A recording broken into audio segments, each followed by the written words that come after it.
a little sailboat. And it's not the blowing of the wind that determines your destination, it's the setting the sail. It's not the blowing of the wind that determines your income. It's not the blowing of the wind that determines your fortune.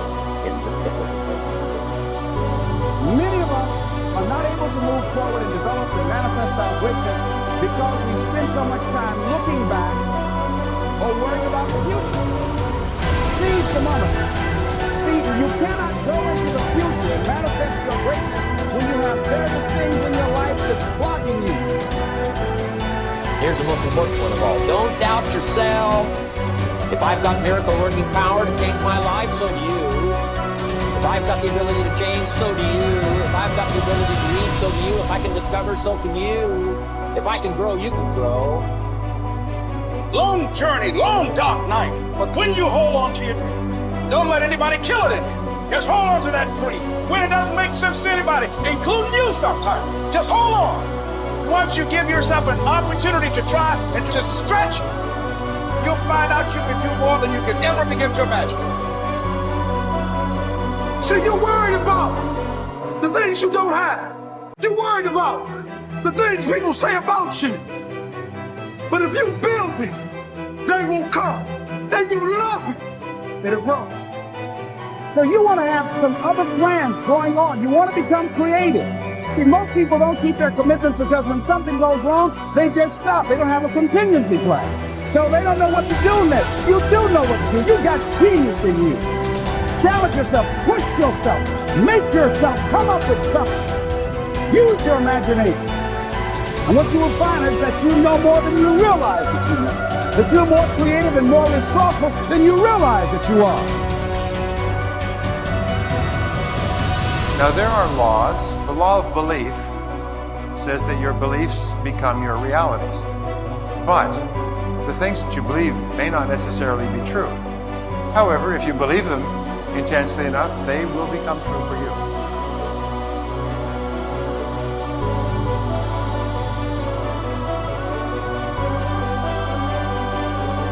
Would you say it's smart to focus on one goal? I mean, if you're sick, obviously it's smart to focus on getting healthy. But if you have a regular life and you say, you know, I would like to have the classical stuff, more money, more wealth, more love, more joy.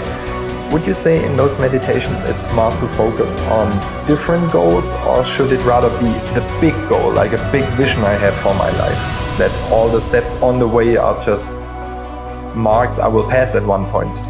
Well, let's answer that on two levels too, because people come to our workshops for all different reasons. Some people come because they're sick. Some people come because they want more money. Some people want a new job, a new opportunity, a new career, a new relationship. Some people want the mystical. The people come for all kinds of reasons. To me, I don't care.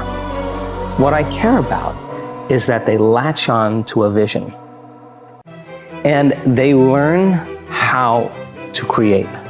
Whatever drives them to that elegant moment where they're so present and so passionate about what they want, and they have a clear intention, a clear vision, a coherent brain, and they have an elevated emotion combined with it, that they create heart coherence. And now they're broadcasting a whole new energy into the field. And whatever we broadcast into the field is our experiment with destiny. So I want people to know the how. Because we have plenty of people that have made millions and millions of dollars that were living in the backseat of their car or filed bankruptcy. We have plenty of people that were stage 4 cancer, serious health conditions that are healed. But really, people think they come for those reasons, but we come for wholeness. That's why we come. That when we feel so whole and so happy with ourselves, so connected to something greater, if you feel wholeness, it's impossible for you to want.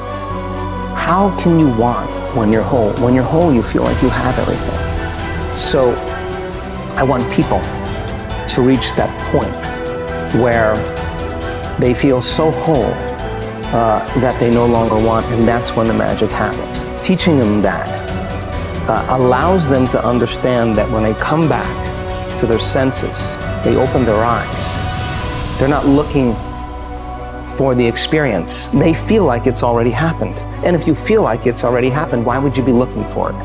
Then, if your body is conditioned emotionally into that future, you're not separate from the energy of your future, you're connected to it. But the moment you get in traffic and you start getting angry, you get on the line at the bank and you start getting impatient, or you're sitting in a staff meeting and you start judging a coworker, you just disconnected from the energy of the future, and now you're back to the energy of your past, and you've done nothing wrong. You just lost your connection to the future. Now, the importance of that is to notice that you're disconnected. And if you say to me, well, that person made me feel this way and think this way, I'd say, oh my gosh, you're back to the unconscious program of being a victim in your life. The victim is saying that someone or something is controlling how I think and feel. But a person who's producing outcomes in their life, all of a sudden they say, wow, the way I'm thinking and feeling is creating outcomes in my life. Now I'm a creator in my life, and now I believe less and I'm a victim in my life.